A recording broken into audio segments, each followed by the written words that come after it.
So hey man, so good morning, and Morning. so talk about. So what's your name? It's Alan. Alan. Alan Byrne. And you've been living at your van for a while now, here in Novato. About 7 years now. And talk about that. I mean, you're a cancer survivor. You've been. Yeah, well, yeah. What happened was I started getting treatment for cancer, and I couldn't really work anymore. This is when I lived in Berkeley, and I'm a handyman. I've been a contractor. I've done a lot of work in the trades, so I knew I could take care of myself. But all of a sudden, physically, I just couldn't. And so I ended up not being able to pay rent. I moved out of the house that I was renting and into my car in Berkeley. And was there for about a year. And then it turned out that there was a lady that needed some work, a mother of a customer of mine from San Francisco who lived in Novato. So I came out here. She had a lot of steady work, and it happened to be when I was getting radiation treatment in San Francisco. So it was gas money to go back and forth. And then when I wasn't getting treatment there, I had a safe place to be, it was a nice and quiet place, and I liked it here, I had an older dog at the time, and he needed a quiet and steady environment to be in. So I tried to provide that while I was going through the cancer treatment. So that's how I ended up here. And then, I ended up meeting other people that were living on the streets here, because that's kind of what you do, is you just find, when you're on the streets, you meet other people that are on the streets. And that's how I met Jason, and I've known Jason and Mike, Big Mike, for pretty much the whole time I've been here, and Leprechaun, and a couple others. So we're kind of like a family. Hell yeah. And that's been going on, I guess we've all known each other for about 7 years, most of the core group of us. So now you were staying over at the square for a while, and then there's a group of guys that a couple other people have been having problems with, who've been harassing people living at Camp Compassionate over at Binford Road. Yeah. We talk about what kind of transpired. Who are these people that have been throwing eggs at you and all that? I don't even know that for a fact that it's all tied together, but there's a small group. So at first, when I started staying at the square, this was 2 years ago, before COVID, and the group of guys that were there then, a bunch of them were really nice guys. They were the guys that, like if my car broke down, I could ask somebody for help, and they'd all come around and help me fix my car and stuff like that. And I knew them, and we had a relationship, They knew my situation. They knew that, that I'd gone through cancer and everything. And I was just staying in my van there at the time. One reason why it was safer to be there than out on the residential streets, because most residential people don't want people living in their vans around, in their neighborhoods.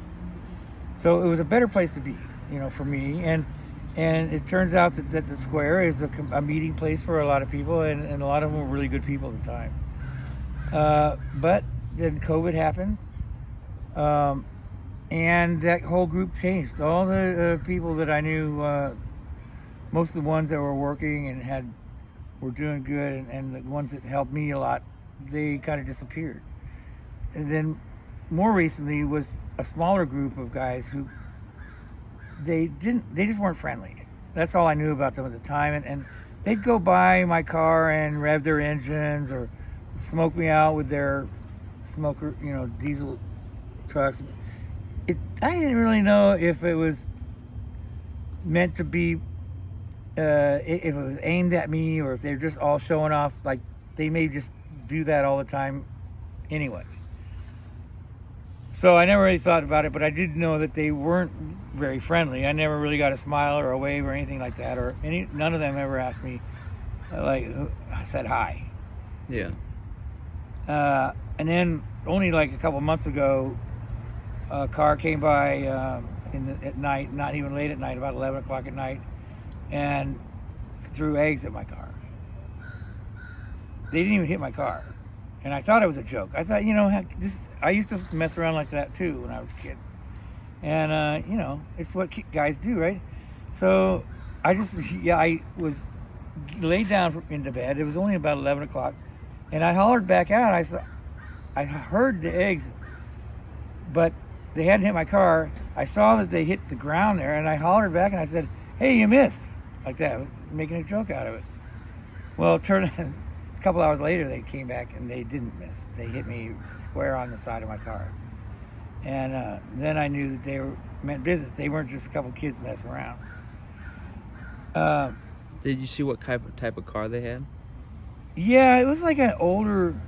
So the first one that did it was like, I would say like a mid-90s, smaller pickup, like with an extra cab, white.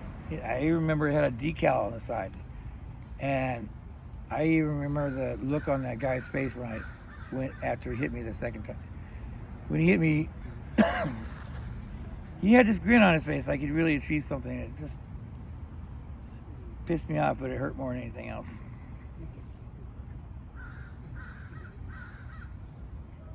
Because I couldn't understand why someone would want to do something like that, They didn't know who I was or what I'd been through.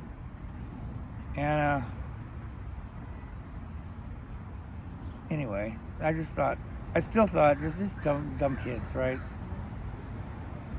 Well, over the course of the next few weeks, I was visited several times by a car load of kids who would holler out, and they called me a name which I think they thought was my name,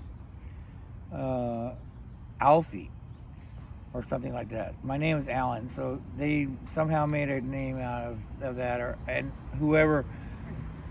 I believe they were directed to do this because they knew my name, and someone had to tell them who my name was. So, and I had no idea what it was, why it was. It was something personal, or I had no idea, except I remember, like, in the course of events of just being here, there is sort of an underlying feeling of, well, these people don't want you around. I didn't feel like that when I was in Berkeley or anywhere else. And here, like, the reason I parked at the square was because if I parked on the street, there was always someone who would see me there and see that I was homeless and they didn't want me around. You had to be real careful about where you park. This is before they changed the law about sleeping in your vehicle. So the police would come out? Oh yeah, every time, and the police would also look. I mean, my car, it's not the same one I'm driving now, but you could tell the way it's arranged that there's someone living in their car there. I never made a mess. I was always very clean. I was, I'd come in late at night and leave early in the morning, just try to be as stealthy as I could. But even then,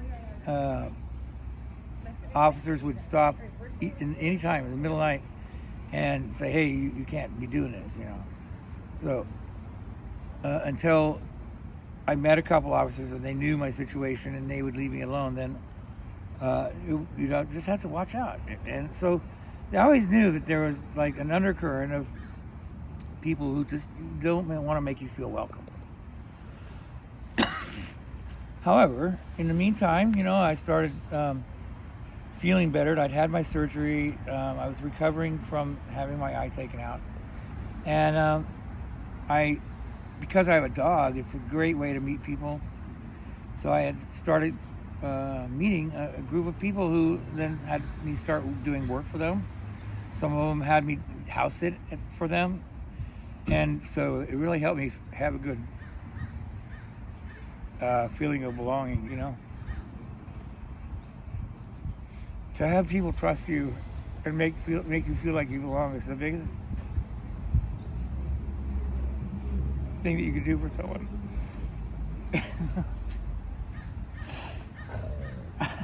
Right? Yeah, right. Everyone wants to feel like they belong. Yeah. And so, and I worked hard to do that. You know, I was lucky to have the experience that I've had with work and people skills, so that I did develop some relationships, and I started really feeling like I belong here.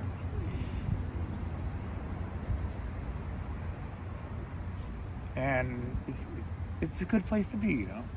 I've been in the city. I've never really stayed in any one place more than 5 years.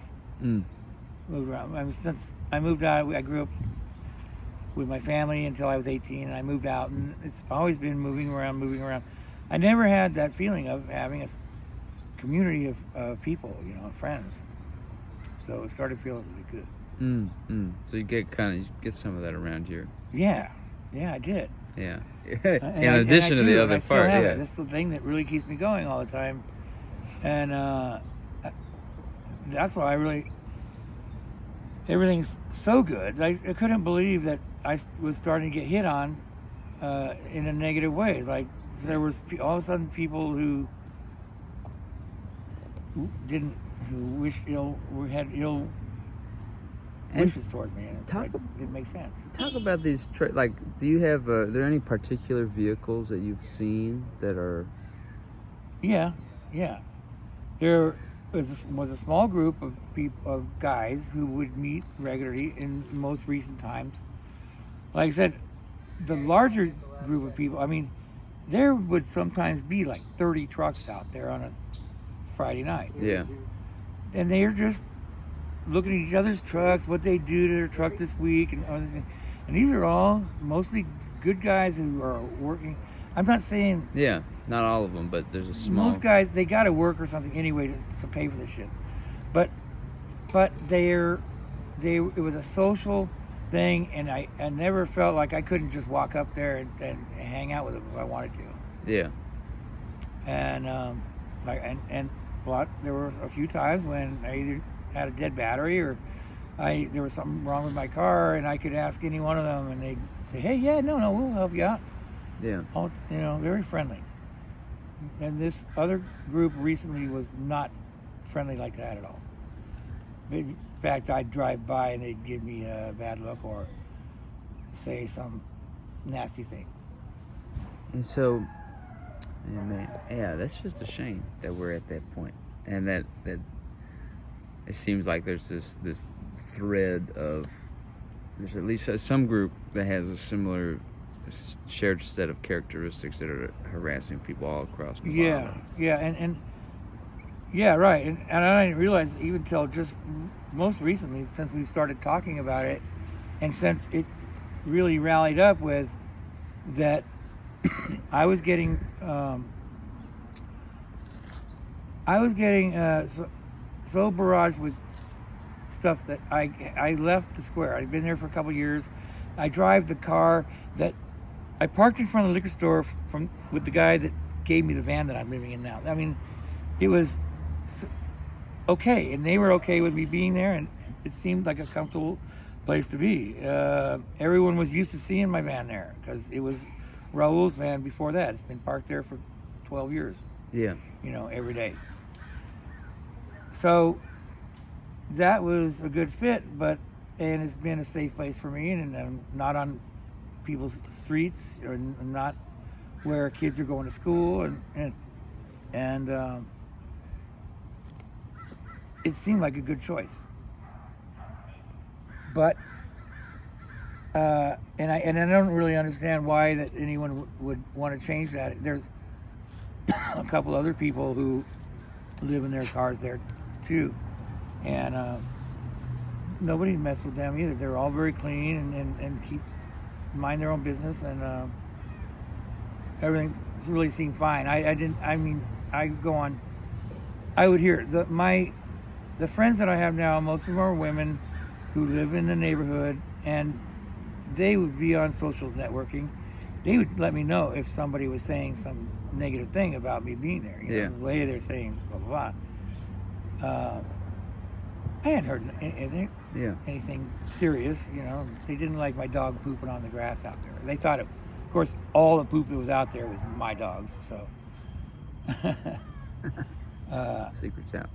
you know, you just deal with it. I ended up picking up all the dog shit there for a while. But you know, I would do anything to you know, not create a negative. Yeah, but then just people coming out like that, and well, so let's take a moment.